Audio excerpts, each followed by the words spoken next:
This has not been the first cheating scandal, and unfortunately, it was not the last.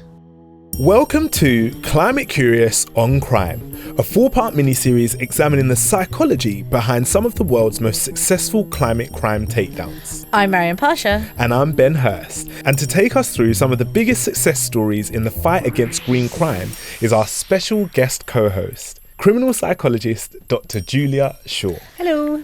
Julia is a criminal psychologist at University College London, regular podcast and TV host, TED and TEDxLondon speaker, and author of the new book, Green Crime, Inside the Minds of the People Destroying the Planet and How to Stop Them. Guided by Julia, we're going to explore how some of the world's biggest climate criminals have been brought to justice through the eyes of a capable guardian, and the psychological aspects of why people are perpetrating these crimes in the first place. All brought to you in the format of a special 4-part series called Climate Curious on Crime. Hi, Julia. Hey. Hi. Right, should we get into our first case? Because I'm so excited to talk about this with you. Why don't we lay out, Ben, some of the key facts we're going to be talking about in this episode? It's Dieselgate. It's Dieselgate. We all remember it, or we have some recollection of it. Yeah, we have some recollection. Right. It's one of the biggest corporate crimes of our time. And back in September 2015, the EPA, or the Environmental Protection Agency, found that many Volkswagen cars were being sold in America with a defeat device, or software in diesel engines, that could detect when they were being tested, therefore changing the performance to improve the results. The German car giant has since admitted cheating emissions tests in the US. But 10 years on, what really happened? Do the conditions that enabled this green crime to exist still exist? What is the psychology behind massive greenwashing campaigns? Does rationalization play a bigger part than conformity, or is it epistemic malevolence? Don't worry, these are all psychological concepts that Julia is going to help us unpick in this episode. So what do you remember? Well, what do you remember? You remember this, right? I remember bits this. of it. I remember bits of it. I know that they put something. Who's they? Is the first question. Yeah, but who is they? They put something in the cars, like a little device or a machine under. You're imagining it like a box. It's like a black box underneath the car, right? That like did something when they were testing for the amount of gas, diesel, so whatever, some kind of emission, emission that was coming out of it, and they put something there that changed the results or the data, and then it all came out. It all went to shit, right? Like we found out later on that they were lying about a lot of stuff. That's what How close are we? That's pretty close. That's pretty close. Oh, good. It's not quite right. But one of the things that fascinates me about this case, as someone who has extensively researched memory, so I'm a criminal psychologist, and my area of expertise actually is memories and investigations. And I am always surprised by how everyone misremembers this case differently. Wow. So everyone gets it wrong. Even people who have been following this case since the beginning, they're like, oh, it was this. It's like, kind of. Yeah, usually my answer. Yeah, that's a part of it. Yeah. You're not wrong, but you're not right. So, is that because there's loads of sides to a story, or is that like just people's brains failing them? It's both. So partly it's the deliberate control of information in this case, and a lot of lies, and it's memories and people just like getting little bits here and there. And so part of what I want to do in Green Crime is to really illustrate what actually happened and to speak to the people involved to get the true story, and then to figure out, as a criminal psychologist, can we apply social science to understanding why this happened and preventing it from happening again. And so you're going to take us through what actually did happen. And to kick us off, you spoke to one of the main emissions regulators behind this investigation, right? And can you tell us a bit about that moment when this whole Dieselgate Volkswagen dream came crashing down? Actually, I'm going to let Alberto Ayala, who's the person I talked to, the regulator at CARB, which is the California Air Resources Board, I'm going to let him tell you how it all came out. We started simply by being curious about these clean diesel emissions. And I think, as you know, unlike in Europe, diesel cars have never really been popular in the US and certainly not California. So that was really one of the reasons that we weren't paying too close attention with diesel cars, because we just didn't have a lot of them to worry about. We basically put Volkswagen in a corner because every test result, every evidence that we would show them, they would try to come back to us with some response to it, some explanation that eventually they just started making less and less sense. And by process of elimination, I mean, most of us are a bunch of, engineers and scientists. So we just kind of went through the list of process of elimination and say, the only plausible explanation here that remains is that basically they are cheating because everything else just did not make sense, even though they were trying to convince us otherwise. Yeah, man. So this is him backing up. And so this is before that moment where he's given the beer, where he goes, actually, yeah, man, we have been lying to you. And so they've been suspicious. Right. So they've been asking these questions for a while. And they're data people, and the data wasn't the maths wasn't mathing. Well, the maths wasn't mathing. And what really gets me is that they started looking into Volkswagen because Volkswagen had what they claimed was this clean diesel technology. Mm-hmm. And they were breaking into the US market. They were absolutely nailing these emissions tests. They were just superstars. And basically Ayala was like, you guys are doing so well. We want to know how you're doing it. And it was the champions of clean diesel. Well, they won a bunch of awards. I mean, that's a whole other thing. Yeah. This is nuts. I absolutely love that they were probably at some point just like, oh, those German engineers are just so good at it, they've just figured it out. And I wonder if Volkswagen themselves thought, we'll just like get through this based on our reputation and based on the fact that people just think we're really good at this and no one will actually check the number. Like, maybe I'm jumping ahead, but did they actually think that no one would pick up on figure it out? I mean, that's hard to know, but people did initially. So it was massive industry news that Volkswagen had sort of got it. They figured it out. Wow, and it was very much believed by everyone at the time, because why would a giant company like this lie? Right. And they have too much to risk. And how could they lie, right? And how could they lie? many people have to be in on that lie that it feels like it would be an impossibility. Right, this is something I always think about. I always question. I've watched a lot of Succession, okay? So I always wonder how many people in these kinds of situations are actually complicit in the lie. Like, how many people actually know about the lie? Yeah. Well, because quite a few people have been convicted in this case. Wow. Oh, Julia, this is bad. So you're like a journalist. This is not just a normal book. This is crazy. This is nuts.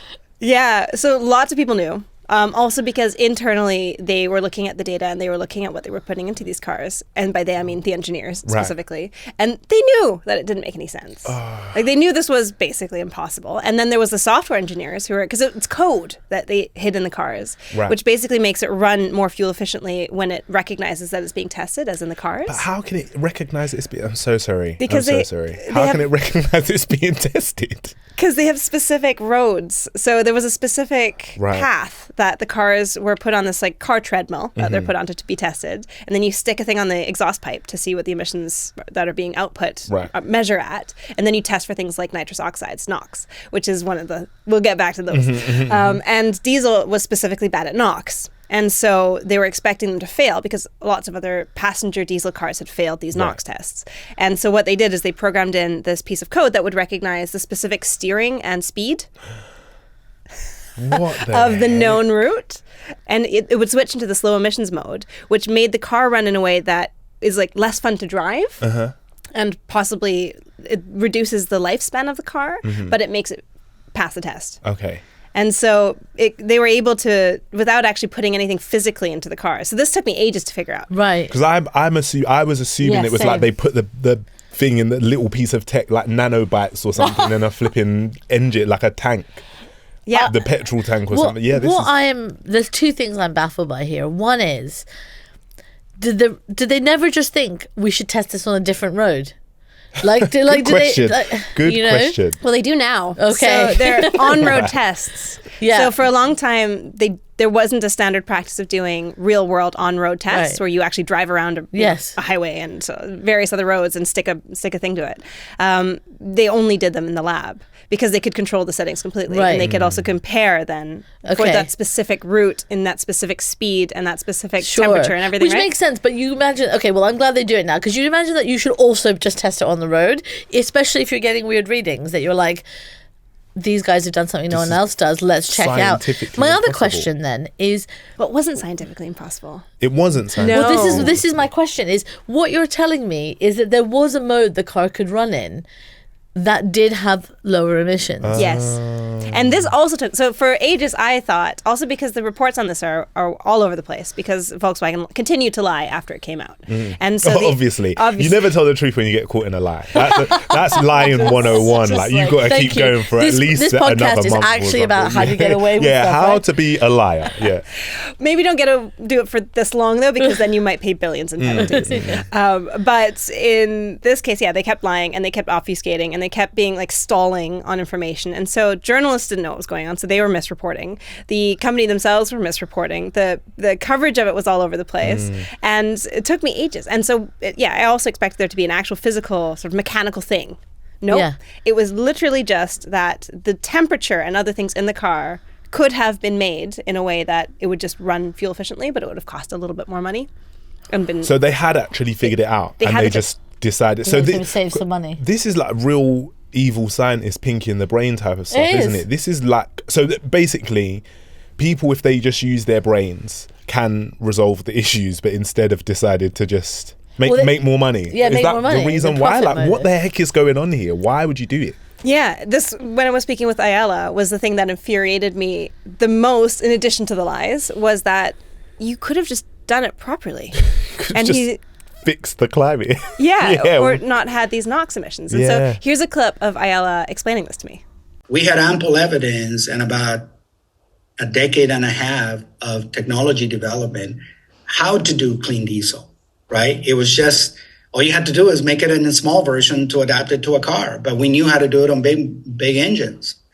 And they knew it too. I mean, many of these car makers, they're global company, they are massive companies, and they play in both the light, as we call it, the light duty vehicle space, as well as the heavy duty engine space. So we knew the technology, absolutely. It wasn't a matter of not knowing how. It was a matter of they decided that they were going to take the shortcuts that would give them a financial, advantage. And again, they were betting that we were not going to be paying close attention. He's unequivocal about it. It wasn't like he was like, oh, well, maybe in there. He's just like, yes. That must have been infuriating for him. It must have been infuriating for him. And it was shocking to me in the interview, because at this point I had read so much about this case and I still didn't fully understand. Right. And this piece is something that is basically written nowhere. And I don't understand why, because it's people are just missing outrageous. The story. Yeah, it is outrageous. So I feel like maybe the way that you felt when you started writing this book, because none of this really makes any sense to me. I don't understand. Like, I get what's happening. I get that arguably it's about profit. So like, why? What is the rationale? And did they go into this assuming that nobody else would figure out how to write the code that did this to the cars, so they would be the only company that was able to do this jerk, like to pull this off? Or did they think the whole industry was just going to start believing in a massive lie about help green diesel, and like we were all just going to have diesel cars? So you gotta buckle up for this. Sorry, okay, right. So for one thing, in terms of why they were doing this specifically and why Volkswagen were doing this, if you look at the testimony of someone called James Liang, who was the first whistleblower to testify to the FBI and the undercover agents who were trying to figure out what was going on, he said in his statement that he was one of the engineers who built this defeat device and built the cars, and he was specifically fudging some of the correspondence with the regulators. And he said that they were doing this because there was so much pressure that basically the marketing department and the board had decided they were going to make it big in the States as this German company, and specifically they were going to make it big in diesel because there weren't really any passenger cars. There were big trucks that were diesel, but there weren't really any passenger cars, unlike in Europe where there's a huge diesel market already. And so they're like, we're going to be the car that is the diesel company in the States. And so that was the motivation, is that we're going to sell lots of cars if we can be this industry leader in this space. And so they needed to get through California. And James Liang said we couldn't do it with the budgetary and time constraints that they put on us. And so we implemented this defeat device. And then, in terms of why did people believe it, not only did people, the regulators, I believe, believed them that they'd made some breakthrough, but Other car companies, and this came out afterwards, they started trying to do the same thing. They were like, well, now that this is working and you're diesel, someone's done it, we can just buy the same things from the same manufacturers, because they all have these huge supply chains, right? So like, we're just going to buy the same stuff and we're going to put it in our cars, and then we'll have our magic diesels. And it didn't work. It's like the race to space. It's like the moon landing. All conspiracy there. But yeah, it's sorry, maybe not. But like the idea that once one person has done the thing, we know it's achievable. So it's just a game of figuring out how to put the pieces together. Exactly. Yeah. Except that they couldn't do it. And so guess what they all started doing? Installing defeat devices. And so when this all started... So they all figured out how to make the defeat devices? Well, and different versions of them probably. But they all started putting them in. And so when this started to unravel, other cars started being tested. And Volkswagen obviously has other... Like Audi is part of Volkswagen. And Audi was also cheating some of its cars. And then it was like, okay, well, what about other companies? And then they looked at other companies external, like Toyota, and like all the like you can just list basically the who's who of car manufacturers. And one after another, they were discovering that both in the States and in Europe, they had these defeat devices. And in various ways were fudging their results until they were tested on the road. And this is back to that question you asked earlier.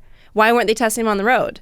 And the answer is, once they realized that all of these people were cheating this way, they started having to test them on the road. You know what I'm imagining? The thing that's really getting me is that we're talking about this defeat device, right? Someone sat there and built it. Or coded it, right? Someone sat there and made it. They called it the acoustic function. Acoustic function, right? Obviously. It's good market. And because you got to hide it. You can't just like call it lies. Yeah, the lying device in the car. I want to understand, like, so James and his, I guess, the team he's a part of, they built this acoustic function. And then what, takes it to the board and says, we can give you what you want, but you have to use this thing that cheats. So we don't know. We don't know what happened, right? Because that's the kind of like bit that's like not like clear, right? And I'm imagining though that, like you said, that it's happened in all these other companies. You got to imagine this is a similar thing. So I can't, but it does lead to the ability for senior team to say, we didn't know. We were not. We just gave them a goal and they met it, and we didn't ask how. And it allows them to just like completely claim ignorance. I don't know. I'm just taken with this idea that someone sits there and thinks, okay, I have to do this thing. I've been given this target. I know that it is impossible to do with these constraints, so I'm going to cheat. And probably, I'm assuming, and maybe we can get into the psychology now, doesn't think it's such a big deal because it's like a small thing for them.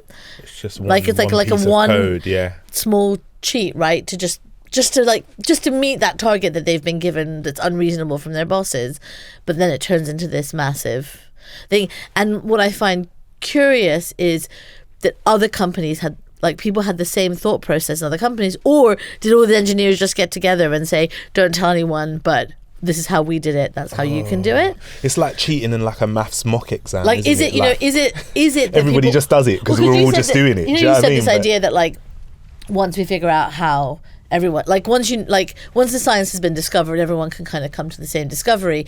Does it work like that with cheating too, that like everyone cheats is like contagion? There is a cheating contagion, especially when you have one of the 6 pillars of environmental crime. Ooh. So as I was going through these cases, and the Volkswagen Dieselgate case is just one of them, of the 6, I kept seeing these patterns of psychological, cognitive distortions, basically. And one of them is rationalization, which is that either I have to do this or I choose to do this because other people are doing it too. Or it's not so bad. We're just one car manufacturer. These are just some of the cars. We're not the reaon for the climate crisis. Right. This is just a tiny little thing that's happening. Or rationalizing, like, I'm going to lose my job if I don't do this. And so you get this self-fulfilling situation where you go, I need to say yes, otherwise who knows what'll happen. And if I don't do that, and this is where people often talk about it in selfless ways, selfishness masking as selflessness, is when people say things like, no, but my family is relying on me. Right. I need this money that I make from my job. Maybe not even a bonus, right, to cheat specifically, but I need this money from this job, and I'm worried about losing it, and I'm going to use that to fund her education. And that's where it gets a bit more psychologically complicated, where it's not just greed, right? It's not someone sort of like a cash exchange for lying. It's more nuanced and it's more relatable, frankly. Absolutely. And when I met with the New York Times journalist, Jack Ewing, who was speaking with people at the time. So when this all broke, you may or may not remember, but almost exactly 10 years ago, the news broke in, I think it was September. It was the autumn anyway.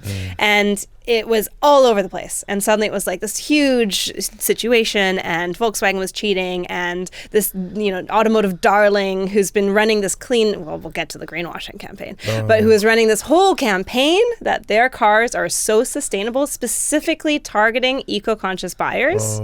We'll get to the betrayal of that.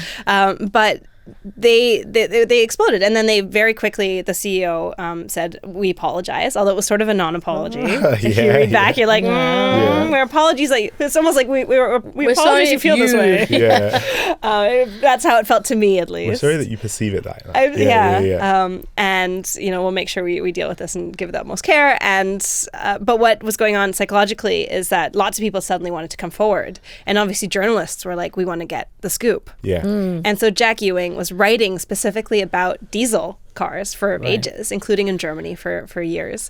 And he was in the States, and he was, said, like, contact me if you want to tell me your story. And so he started having these meetings in sort of dark corners. It was like in the middle of the night, sort of, I'm picturing like a hat, don't see me. And he had these cars in a car park. Or in a diner. I'm picturing a diner in the States, like black coffee being refilled repeatedly.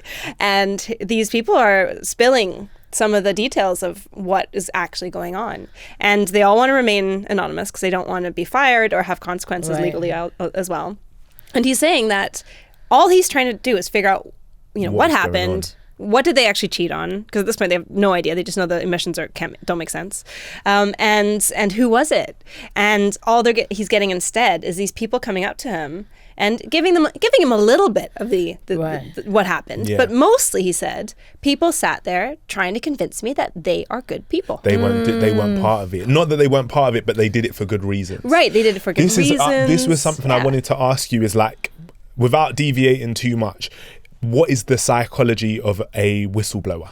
Because I'm so interested in whether these people, like, do whistleblowers face consequence? Do they get immunity for coming forward? Is there something about, like you're saying, wanting to prove that you're still a good person, or that you're not part of it? Or is there something else going on? Is it like an escapism type of, like, what, how does somebody arrive at that point? Because even when you were describing the first whistleblower, I was like, why would you do that though? Like, I get it, but why? I think the most the least kind answer to that is that you want to have a lesser consequence, because you know that this is now unraveling and your name might come up, and at least this way you get to control the narrative and you get to come out looking like a good guy. And these were all men, as far as I know. Right. I'm not just using that like... Not good guy colloquially. These are men. In fact, environmental crimes, much like crime in general, almost entirely men. But that's a whole other episode. We'll swing back round to that one. I think it's about power and who's in engineering and all these kinds of things. But in terms of the whistleblower, who becomes a whistleblower, and how they are talking to people about their crimes, which ultimately is what happened. A lot of it is trying to save face. A lot of it is expressing the rationalization, which is one of the 6 pillars of environmental crime, expressing it to somebody else. Telling them your reasons, because they're true, right? It's not like people are just lying about it. They are trying to share, like, I did this because, like, I had reasons. I didn't just do this because I'm a bad person. And so I can understand the need to do that. The kinder side of that, if you want to go sort of, these are heroes, because we absolutely need people to do this, and including people who are involved, because otherwise we won't get to the bottom of especially corporate crimes, but lots of different kinds of, problems.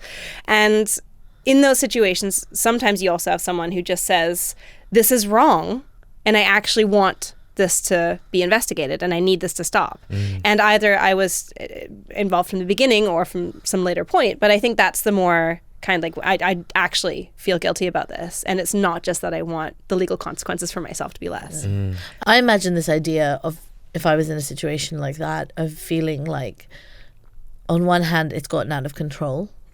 Like, I didn't, you know what I mean? Like, that's how I imagine people might feel. Like, I didn't think it would be like this. And the other thing that comes to mind for me is that you think, there's nowhere else I can go. Like, no one is going to listen to me inside this company. Like, and I'm just going to get fired. And so the only course of action I have for someone to take me seriously is to go to a journalist, go to a regulator, do something extreme. And it is like, it's interesting because when I see interviews with whistleblowers, I do have this, I feel torn, because on one hand I'm like, you did this, and on the other hand you're like, well, if you hadn't come out and talked about this, then maybe we wouldn't know. I'm curious, Julia, because one of the things that, even just in the conversation we've had, is people must be really angry about this. And so angry. I'm still so angry. Like, the bit that is getting me is not just that they cheated, because I think maybe I come from a political background that assumes big companies are going to cheat a lot. True or false is a different conversation. But more that they could have done it. And because I know, like, you know, we can talk about this in a kind of detached way, this particular crime, but, you know, NOx emissions, air pollution is deadly. It's terrible for your health. People die prematurely every year. It has real world consequences to do something like this. And to know that it wasn't just that they were like, we want to sell a lot of cars, we don't know how to do this, let's just fake it. But it was like, and we want to save money, so we're not going to do it. Makes me very angry.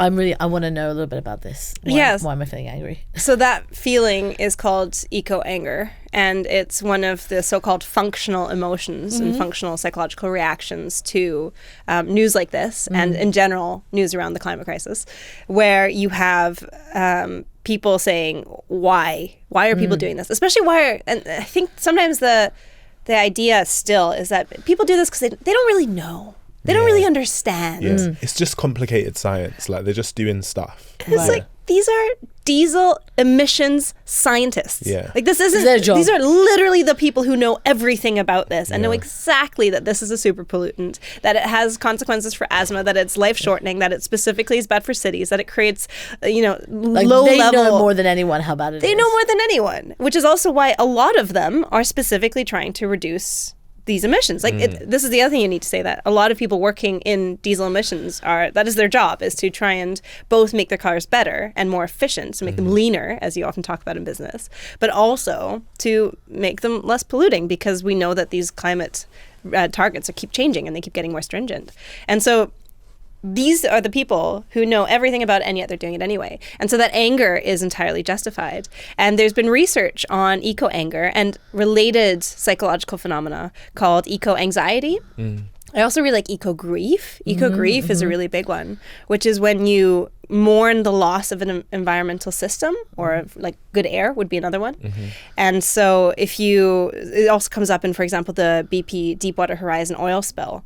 There was research specifically on that, of people who live in the Gulf of Mexico, and the reactions that they had to their local ecosystems, both the fish, but also the beaches and the various biodiversity sort of places being destroyed, and that people were really mourning this loss, and not just locally but also globally, because we were seeing sort of pictures and videos of birds covered in oil and being washed, and like, it's really sad. And so these are real and good emotions to have and reactions to have to these kinds of horrific acts. And anger can be motivating. And this is the thing that the research found, is that anger is actually, especially eco-anger, is a specific driver for doing something about it. Is there a specific driver for it? Would that be eco-action? Yeah, eco-action. Is the prefix there just contextual? Is it just eco-anger because it's anger about the environment, or is there something different that is functioning? Like, is there a way that anger is manifesting differently because it's linked to environment? That's a good question. So the research that I was looking at was more that they were trying to say that this is specific anger directed at either people destroying the environment or just generally at environmental destruction. Eco-depression was another one. So eco-depression is bad, and eco-anxiety is not good either, when you're just anxious. We've all had that, where you just sort of feel a bit hopeless about things. It's one of the reasons I wrote this book, in fact, is that I was like, I feel like I'm being pulled into this black hole of despair about our future. And it's why we started this podcast. Yeah, literally the same reason. And so eco-despair and eco-anxiety, I mean, those can also lead to things like me writing a book and you starting a podcast. But eco-anger specifically is seen as a motivating force for behavior. So going out and marching, going out and doing things at work, changing the way that you behave and the way that you purchase things if you're part of a big company, for example. Something you mentioned earlier was the greenwashing. So I'm wondering if we can talk about that, because I think greenwashing is probably something, this idea of targeting specifically people who want to try and do, like, purchase better things. Will you talk to us a little bit about that in the context of this Dieselgate and what they were doing there? This is why sometimes the Dieselgate case is seen as a consumer fraud case. So if you ask people who read a lot of business newspapers, they'll be like, oh yeah, that was that really big fraud case. And it is a big fraud case, but it's also an environmental crime, and it's also it's many things. And the one angle is that they were lying to consumers, and basically consumers didn't know what they were buying, and so that was the deception. And that was just one more. And so that was specific to their clean diesel ad campaign. And so when they broke into the US market, they had all of these taglines. Diesel is no longer a dirty word. They had sort of jokey, funny, green police. So much. Things where a car would rock up, like at the Super Bowl. There was one of the big ads was that they, like, literally the most egregious type of greenwashing in one of the most consumed, times. And they had a car driving up to police who were like checking people for like environmental violations, basically. So, your hot tub water is too hot, and you're putting that plastic in the wrong place, and sort of pointing out like little things. And this car drives up. And this car drives up, a Volkswagen diesel, and they sort of flash the car, and they're like, "You're good to go." And this was the ad that they ran with. And again, they are specifically targeting people who care about the environment. Yes. Now, what happens when you've specifically sold your car, 600,000 of them approximately just in the US, to people who are specifically environmentally conscious, is they're going to be furious. That's like how I feel when phone companies, not to name any specific ones, sell me phones with good battery life, but I know they've put code in there to kill the battery. I know they have. Planned obsolescence. I know they have. But that's the same feeling, but like just multiplied by 1,000. Because also cars are actually expensive. Like it's not a small purchase. Like that's like a big thing to invest your money in, especially if you're trying to do it for... And you can't just replace it. For the purpose of trying to save the planet. And then turns out you've actually been causing more harm. So do people get compensation? So much more harm as well. Yes, people did get compensation. You could trade in your diesel, and you'd even get paid back money for like looking for a new car. Wow. It's like the time it takes, like time investment. Wow. You can still see signs just about being taken down now, where people in the UK as well, because this then moved into different countries, and like all around the world, people were now looking at Volkswagen, but also other companies, and saying, are these diesels really clean, or have our customers been lied to? So they were doing it everywhere, even though they didn't need to. They only needed to do it in California because that was the one market that they were trying to break. Well, it'd be super sus if you can only. Yeah, but you're just like, but it's fine. It's just here, and everywhere else has still got normal diesel. Yeah, that's right. So they had to sort of commit, I think, correctly. Although you're right, it actually wasn't necessarily breaking environmental laws, but it was potentially still lying to consumers about how high the NOx emissions were, the nitrous oxide emissions. And just to be clear, like, we're not talking about like, it's a little bit over. It was 40 times the amount of NOx that was legally allowed. So they were lying by like, a lot. And they could have done it.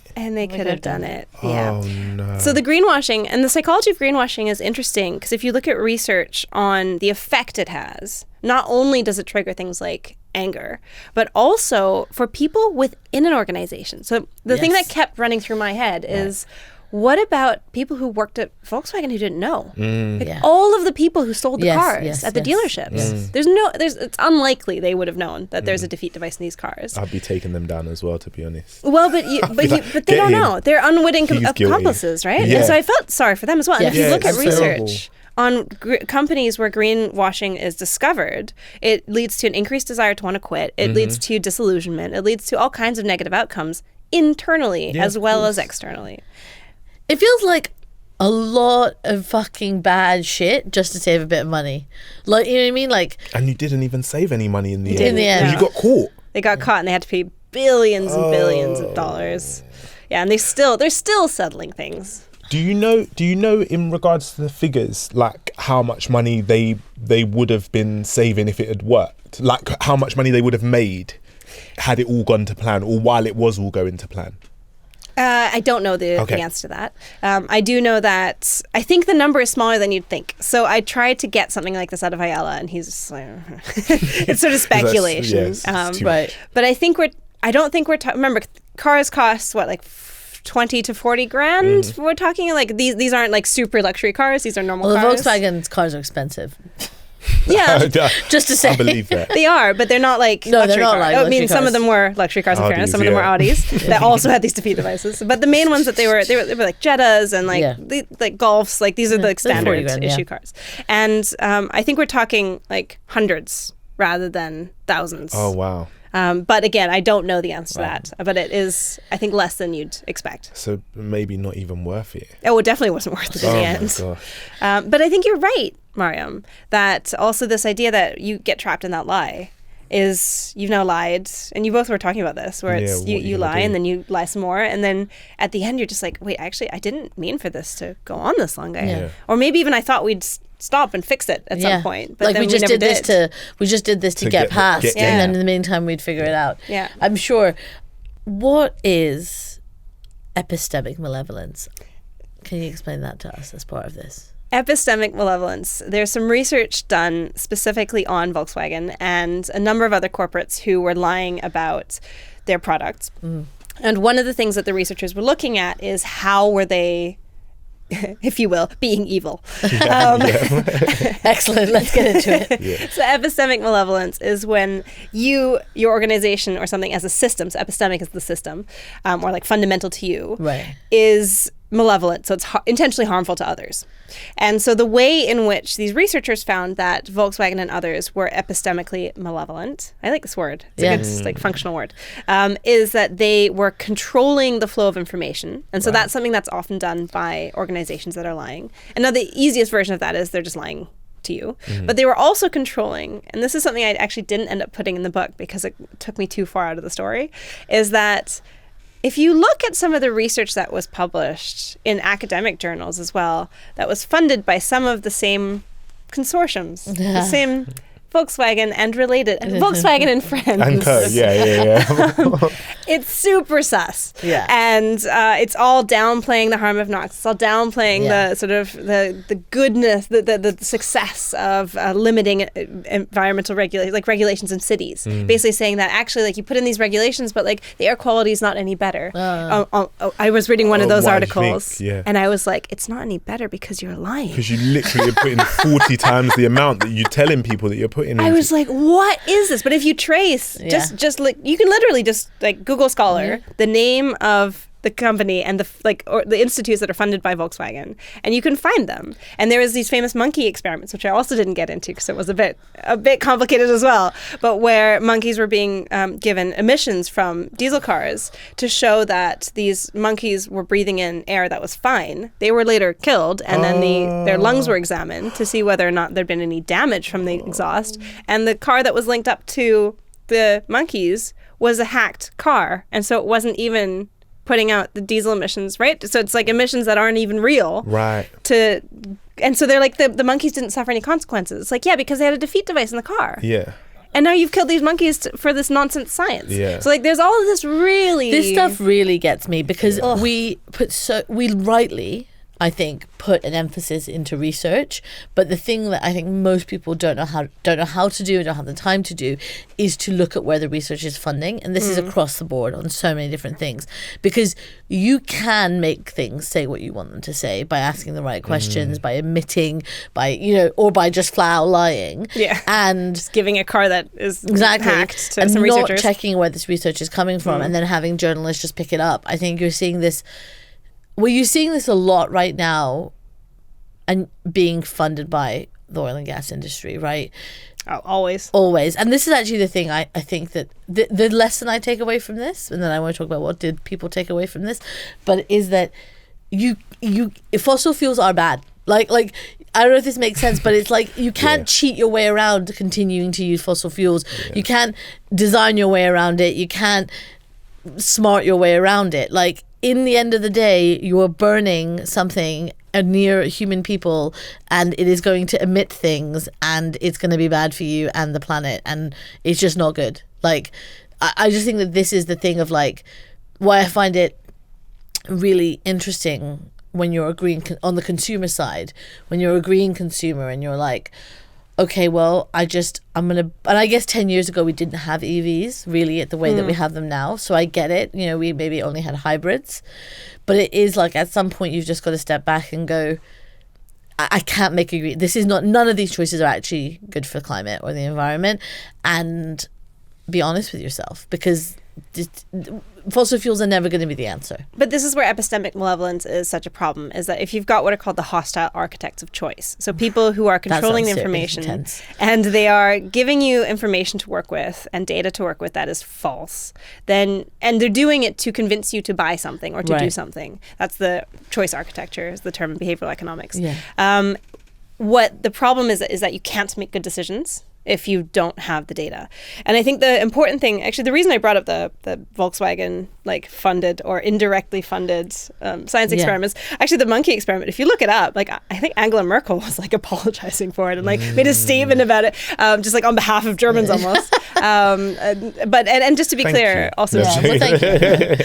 And to be clear, a lot of the stuff, the reason I didn't include that in the book as well, is that the research is sort of tangentially linked with. And so it's really hard to know who, if at all, at Volkswagen knew what was going on, and to prove that is a straight connection. It's messy. But the take-home message should never be don't trust scientists. No, the take-home message should be don't trust the fossil fuel companies. Well, even there, I mean, I think a lot of... that's my take-home message always. Yeah, but this isn't a fossil fuel company. This is an engineering company. Yeah, it is. It's true. It's just that I think you just can't. Sometimes we try to make our way, we try to make these we try to convince ourselves as consumers that it's not so bad. But and this is where also my head spins a bit, where diesel cars now that they no longer have defeat devices, as far as we hope, are actually much cleaner. Oh, Julia, this is not inspiring, because it's so how do we know? We don't know. We do know. Have to trust. So since 2022, there's new regulations in Europe, certainly, that have much more rigorous testing. And because this was discovered for many years, they now are more certain that these cars are emitting clean, are much, much cleaner. And so actually diesel cars now often are cleaner than petrol cars. Oh, right. Yeah. And I take your point that EVs are an important jump as well, because we are still going to need cars. I mean, I'm Canadian. As much as in London, I can now be like, I don't have a car. That's cute because I can take transit. But in Canada, that is just not an option most of the time. And so we're going to need cars. And so the question is, what kind of cars? Yeah. And Volkswagen can make great cars, and they are making EVs. Yeah. And they're a bit late to pivot. That's a whole other thing. But we need them on board. We can't just say these people in this company and all companies like them are terrible. What we want is for them to buy into these issues and to accept and not do it again and not lie to us, and to instead actually comply with new regulations as they continue to get more stringent. Because, and this is the other bit of this, I presume almost everyone at Volkswagen also thinks about the climate crisis every day. I agree. So I don't think this is a company of people who are sort of sitting there going, wah, wah, wah, wah, wah. And actually, I have a clip in relation to that. I had senior people who survived the scandal who came up to me, and I mean, you can judge whether they were genuine or not. At the time when they came up to me, they basically shook my hand and thanked me because, in their words, I mean, some of them said, we were just on the wrong path of history, and it took something like this to set them back straight. And I don't know, I kind of thought that was genuine, and I appreciate it, right? Because I don't think everybody, I guess it just reminded me that you can't say that everybody in the company was evil, right? That everybody in the board was evil. That I think there was probably also some people that were very uncomfortable with what the company was doing, but they were just not in a position to do much about it. Yeah, easy to say when you survive it. Easy to say when you survive it. I'll tell you my thought on this. I'd be love to hear, because you probably thought about this a lot. I think there's a point at which that is true until you get to a certain point within a company. And by that I mean, I think that there are people who make a regular salary, who aren't extraordinarily wealthy, who need the job, who do care about the world, who are just trying to get, do stuff. And that can be even senior managers, right? But I think if you're on millions of euros a year with millions of euros of bonuses and stock options and blah, blah, blah, blah, blah, and you probably, if you're in that role, have a good safety net for yourself, I don't think you can say, oh, well, I was just trying. And I just have this thing where I'm like, the real consequence for you is nothing. The real consequence for you is you take one less vacation, you sell your summer home, you maybe have 3 cars instead of 4, maybe kids don't go to private school, no one's going hungry. You go and chill in one of those private prisons with the I don't know. No. I told you, I've been watching a lot of Succession. I told you. But I want to talk about what happened, because there are consequences here. But I'm curious to know, you've thought about this a lot. Not everyone's evil, but at some point, people decided that making money was more important. I don't think they did. No? I think that the board did. So this is where, this CEO, Martin Winterkorn, is, he has not been on trial. He is currently he was scheduled to go on trial, and he is now deemed to be unfit in terms of his health. And so he probably or possibly will never go on trial for his own, for the things against him. And he claims that he didn't know and he doesn't really remember. Now, there's some emails that are problematic, which contradicts that. Maybe he did have some kind of idea. Well, and there's questions around negligence of just like, should he have known? So like, is this someone who, if he didn't know, that's still potentially a crime? He's doing his bad job, Yeah, you're negligently allowing your company to do this, which you can't just pretend that, you can't just like close your eyes and go, I don't know, I can't see it. That's not allowed. And so there's that aspect. But I think in terms of the people making millions, I didn't find any evidence that any of the people involved were on salaries like that. None of them were getting specific bonuses for this. I think but the board level is what I'm talking about. I think at the board level... But I think it probably wasn't everyone on the board who would have known. Again, they're just like, this is great. Our numbers are great. You guys are totally cracking this. They're not engineers. The board aren't engineers. Right. So I think we need to be careful in assuming that it is just for money. I think... Also, you have nothing to lose. You do have something to lose. You have your career to lose. This is quite an interesting place, I feel, for the conversation to go, because I've always had a slight discomfort with the narrative of companies are not people, and a part of me, it really resonates with part of me, because I feel like, well, no, that they are institutions, and institutions are powerful, and individuals are maybe not as powerful in some scenarios. But then I also think it sounds like what you're saying here is like, maybe in these types of investigations, conversations, explorations, we have to treat each person as an individual. But then how do people get held accountable then? Like, what does accountability actually look like? If we're going to say, oh no, people have reasons for doing bad stuff, or people, what's the term? Epistemic malevolence. If it's not always epistemic malevolence, and people, more often than not, it's just people caught up in a difficult situation. There's demands coming from different directions. They're under a lot of pressure. They're doing the things that they're doing to keep their job, to feed their children. But those are all reasons. Those aren't excuses. Okay. So, there's mitigating factors. Like, let's turn to the law, which I do a lot in this book as well, where I go into specific laws around environmental crimes, but also around other aspects that are related to it, like fraud. And so you just listed a bunch of psychological reasons that some of which will be accurate for perpetrators of various kinds of crimes, especially white-collar crimes, but also other kinds of theft. I mean, or violent crimes even, right? Like you have your reasons, you have your justifications, but that doesn't mean that legally you aren't still held accountable, and you should still be held accountable. And it doesn't mean you're not making decisions. You are. It's just that as a psychologist, I'm interested in what led to that decision so that we can change it. Because now it's too late. I mean, sure, now we can talk about the consequences and how we can show that, you can't get away with these kinds of crimes. And hopefully that will impact whether other people do them. But ultimately, I want to get into the mind of the person who's doing it. And to just sort of stereotype them as greedy and as like getting these bonuses is insufficient in trying to understand the causes of these kinds of crime. Okay. So I think what you're saying is right, but in no way am I saying that any of the things I'm saying excuse someone. I mean, just because if I lie or like write a book about something that's totally wrong, that's still fraud. And I should have consequences, also career consequences. And just because I'm like, oh, but my career, that's not enough of an excuse, right? I've still done the crime. So in terms of your learnings or your takeaways, what is it that you have learned from this specific scenario? What have you learned about the way that people think when they do this kind of stuff? And maybe both the people who are doing the lying and the cheating and the whistleblowers, because I think that's also interesting. What are the big takeaways for us about the ways that the minds of people work in these kinds of scenarios? The big takeaways are that while greed has a place in the conversation around this, there are factors like conformity and rationalization and ease, maybe feeling like it's the easier thing to do, even if it's temporary, and then not changing it, and it becomes the harder thing, but short-termism. And impunity being an issue. So these are some of the factors, the 6 pillars that I talk about in my book as well, which are ease, impunity, perceived or actual. So they got away with it for years, right? That's the other thing. And they saw other people getting away with it. And so you get this sort of invincibility that you might feel. Then there's greed, there's rationalization, conformity, which is all the people around you are lying. Everybody else is doing it, yeah. And so you just do the same thing. Yeah. And either you don't really think about it or you think that you have to do it like everybody else. And then there's desperation. And so at some point, I think especially when we get later into the lies, why keep lying is then the question, right? And then the answer is, well, now you feel trapped in a corner. And if you don't keep lying, you're desperate. Then you're going to have legal consequences because it's too far. And so you just keep sort of delaying the inevitable.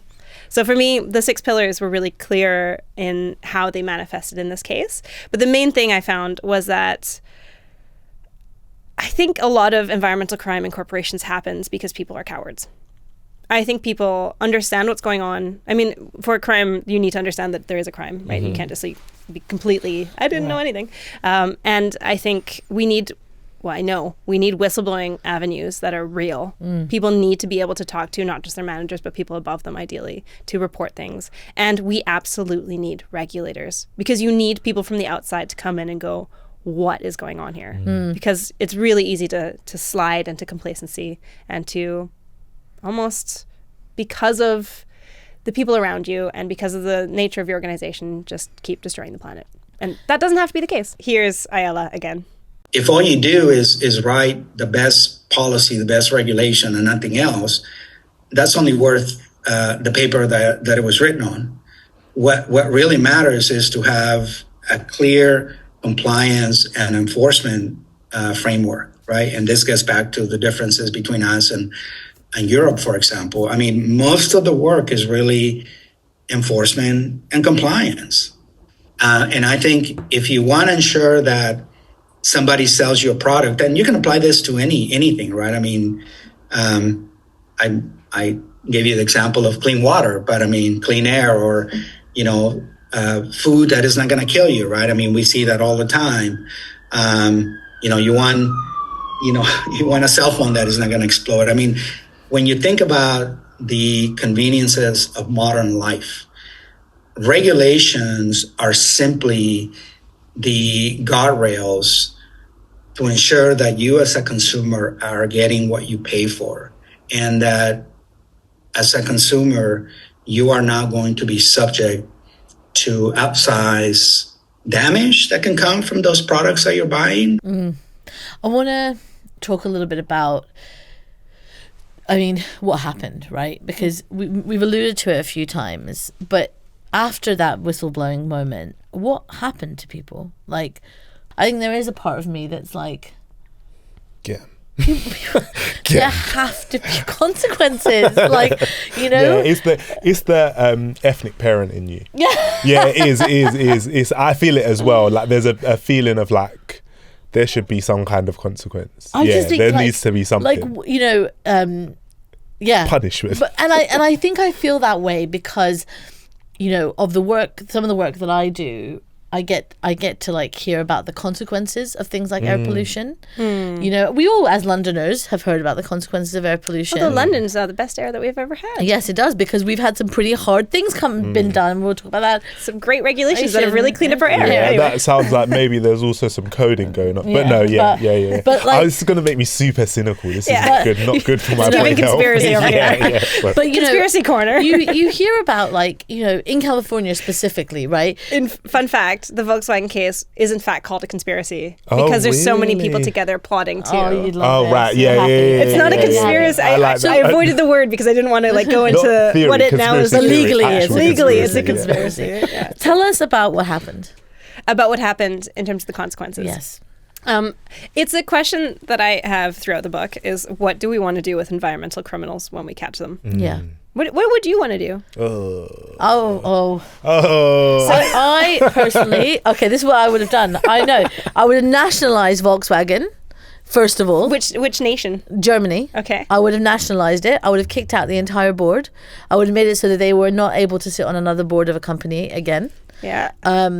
If people were directly new, then they would have to go to jail for a period In of general. time. Like if they knew anyone of the no, engineers. senior. Okay. With the engineers, The I managers. think we talk about exactly what happened with the engineers, because I do think there could be more nuance there. But as a company, I think it should not be able to make profit going forward. I think it should have paid everyone back, and then it should no longer be able to make profit. It should no longer be able to pay its shareholders. I think it lied, it cheated, and I do not think we reward capitalism with more capitalism. What do you think? Not my shares. Don't take my shares. No, I think. Oh, I don't know, man. It's difficult because I feel like maybe this is where there needs to be some kind of just transition. And maybe in my mind, I'm like in two places. One is like punishment, do harsh things so that people know they can't get away with it. But Like I don't what? actually believe that works. What are harsh things? Like send everyone to prison, send everyone to jail. But I don't think that works. We know that people that go to jail often reoffend. So the chances are they're going to come out and do more worse stuff. And Although especially that data is usually for violent crime. Yeah, not for white collar theft, crime. yeah. Although I would assume Yes. that it's probably worse for white collar crime. That might just be my own bias, but that's my assumption. We do not like white collar crime. It's the worst type of crime. It's the worst type of crime. I don't know that that's true, but So I like the idea of like, you're not allowed to sit on any boards anymore. Yeah, I think that that's a sounds fair right. consequence. I think that I don't know that Like you sending people messed to up prison. the being in charge bit. You shouldn't you're be in done. charge. You're not allowed to do that anymore. We don't trust you to do that. Yeah. And I think probably what I imagine happens, I don't know, you have to correct me if I'm wrong, but what I imagine happens is that people find ways to weasel around and navigate and find themselves in new positions of power for new companies doing different things that are not linked to what they were doing before. But I think actually maybe that's just the end point, and it's like, yeah, you were really successful and you were really good at your job and you did do some bad stuff, and now you're not allowed to do that anymore, and unfortunately it means you're, I don't know, like a floor worker for the rest of. But then I also think that that's also a weird mindset, you know, that perpetuates something that's about value being in the work that someone does, and I don't like that. So I feel a bit stuck. I just know that I feel that there should be something, but I can't answer what the something is. You'd have to give me a couple of years to figure it out. So the something I think correctly applied in this case was that the company, Volkswagen, both pled guilty to a number of charges, both environmental charges and other charges of fraud, for example. And the advertising campaign, the greenwashing campaign, they also had to pay for that. They had to pay back consumers for their cars. They had to upgrade some of the cars. So you can still walk around London and you see like the remnants of the diesel centers. I think they're called diesel centers. And you can sort of see the signs now just now being pulled off, where you could go in and they would change the software of your car. And so they had to offer that to everyone who had a diesel. They probably still do in some parts of the world. And but the main thing is that they had to pay billions in penalties as a company. So if we're looking at the cost benefit, back to that, like they did this because it was cheaper. Well, if it's definitely not cheaper, then you're less likely to do it. And so I think that is that is definitely part of the answer, is making sure that cost-benefit calculation is taken into account, the costs, not just to the environment, but also to you as a company because of your violations of the environment are taken in. More important, I think, is that we have people who are actually doing these investigations, because we know that high consequences are not themselves going to change much. So like we know that in Texas, for example, in the United States, I'm Canadian. I always feel like I need to say that. Yeah, you're like, I'm not from there, actually. I'm Canadian. We don't have the death penalty. But in Texas, where they have the death penalty, people still commit murder. Like they know that there's the death penalty, and yet. And so I feel like it's obviously a simplified example, but it's the same, I think, with environmental crimes, is that you could have the highest possible consequences. But if you think the chances of getting caught are incredibly unlikely, you're still going to do it. Still commit the crime. And so what matters is how the chance of getting caught more. So you can have a much smaller penalty, actually, but as long as it costs more than what you think you're going to get from it, it'll change your cost-benefit decisions. And in terms of the other consequences, individuals did go to prison. So the first whistleblower went to prison, and he had less time in prison in the States, probably because he was working with the FBI, so he was collaborating. But that's not nice, going to prison as a snitch, is it? Because you don't call whistleblowers snitches. I don't think that we should call whistleblowers snitches, but it is. Some people would be seen as snitches in that scenario. Maybe. I think I don't know that a corporate snitch whistleblower would be seen the same in prison as other kinds of snitches. Fair.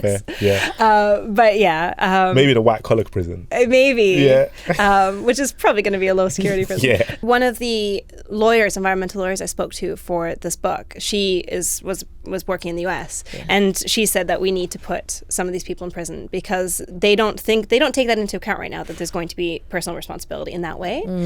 So quite often they will also have fines that they have to pay, which also happened in the Volkswagen cases. Quite a lot of people had to pay fines themselves. Wow. Like penalties. I can pay a fine. It's fine. So that's why people park on yellow lines, right? Because they're like. But these are high. These are really high, and they were make specific. A lot of money, no? Yeah, but they were adjusted to their earnings. Okay, obviously. right. Because otherwise it doesn't make any sense. Otherwise, there's no point. Yeah, that makes sense. So they were specifically, targeted. You're like, imagine if when you parked on a yellow line, they looked at you and they said, Ben, you make this much. This is your fine. Yeah, 40% of your. But this is so and so. That's the thing with some countries have that for speeding tickets, is that it is proportionate to your earnings, which makes sense. Yes, because it has makes sense. to hurt the same as the idea. Because otherwise, it's just you're like, I'll just pay that. You know it works, because in my brain I was like, which countries I won't speed there? Depending how much money you're making. Maybe you will speed there. Yeah, exactly. Maybe it's worth it. I got a $5. Not to make any assumptions.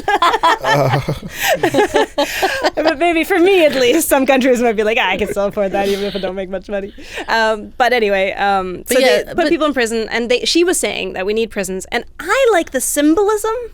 So I don't think prisons are a good answer in general, but they are. I feel very complex about prisons. I don't feel like I know enough or understand enough to just say lock them up. I think it's a bad idea. Yeah, definitely don't do that. But it does. And I think this is the most important thing, and what I'm trying to do with my book as well as a criminal psychologist, is it places environmental crimes in the same category as other crimes. And other crimes that we really care about societally. And so that, I think, is good. So if we're doing the thing of putting people in prisons, I think we should definitely be putting environmental criminals there as well. That's an interesting way to think about it. So, okay, one thing that you said, Julia, that I think is really important, so I want to underline it, is like the power of regulators, right, and how important they are. For someone like Ayala, who kind of helped crack this open, who was being lied to for years, he must have been thrilled that people were being prosecuted for this. And in your interviews with him, how did he feel about how this all kind of ended up? One thing that I found remarkable about Ayala was that I asked him this. I said, there's people who've gone to prison now, and I mean, there's ongoing prosecutions also in Germany, although it's kind of hard to know because Germany doesn't name people often. It's more, there's a lot of personal rights, which is nice, like it's very humanist, but it does make it hard to triangulate who's actually being prosecuted. But he said, unfortunately, some of these guys went to jail. Unfortunately. I know. And I had the same reaction. I went, unfortunately, question mark. And he said, I don't think that's the right consequence for these guys, because they just happen to also have been the ones who at the beginning were willing to collaborate. So in some ways, he's, I think, also commenting on how they've kind of penalized the people who were being honest to them. Right. And interesting. Meanwhile, people are still getting away with it potentially who were involved but weren't willing to fess up. Right. So I think he's worried about scapegoats. which I think is an issue that you see a lot when it comes to these kinds of environmental corporate crimes. But he also, sorry. No, interesting also when you were talking about eco-anxiety and eco-despair and eco-anger, like the idea of forgiveness being something that is also for yourself. Like, because I imagine for being the person who's been lied to about it, who's been deceived, that's something you can hold on to for the rest of your life. Do you know what I mean? That's the kind of thing that comes out as a stim in old age, or is like like the thing that you're still raging about on your deathbed. So to be able to arrive at a point where you can like allow it to go, let go of it and allow it to move forward, maybe is positive, maybe is like a nice, maybe there's something to study in his psychology for the next book. I don't know. I think it's remarkable. And here's Ayala again. It was a David and Goliath, right? I mean, German engineering is well known around the world, right? And the engineering prowess in the auto industry is also well known. And to think that these little lowly California engineering regulators busted them, right? I mean, that was also one of the lessons that we learned. And, you know, we like to say that we can hold our own as well. It really goes to show that whistleblowers and also regulators and people who are paying attention and on the ground and actually doing the, crunching the numbers, that they can really make a big difference. So ultimately, for me, this is a case that's quite hopeful in terms of how we can catch big corporate, like some of the biggest companies in the world who are doing bad things. We can figure out that they're doing these things and we can stop them and hold people accountable. And I think what's really exciting is you've kind of gone into so much great detail with us here, but in your book, Green Crime, you got into so much detail with us here, but actually in your book, Green Crime, there's so much more to this. Like, this was kind of an incredible story. And so really excited that you got to share this with us. And on our next episode, tell us a little bit about who we're going to be talking about. On the next episode, we get into chapter 2, which is about deforestation in the Amazon and the murder of 2 environmental defenders in Brazil. Specifically, it's one of the most famous cases in Brazil that I didn't know about because it's all covered in Portuguese. But I was speaking to a human rights lawyer who also does environmental law, and he gave me all the documents I needed to figure out how Maria and Zé Claudio were brutally murdered, but then also how their deaths mattered in terms of the fight for the rainforest. So join us in the next episode of Climate Curious on Crime. Stay curious. Thank you for joining us this week. We really hope you enjoyed this episode. If you did, please hit the follow button to make sure that you get next week's releases. While you're at it, please leave a rating and a review. Now, let's shout out to our fabulous team behind the pod. Executive produced by Josie Colter. Produced by Ben Beheshty. Music, also by Ben Beheshty. Communications by Tara Cooper and Izzy Gladstone. Curation by Deesha Chandra. Hosted by Ben Hurst. And Maryam Pasha. And remember, stay curious.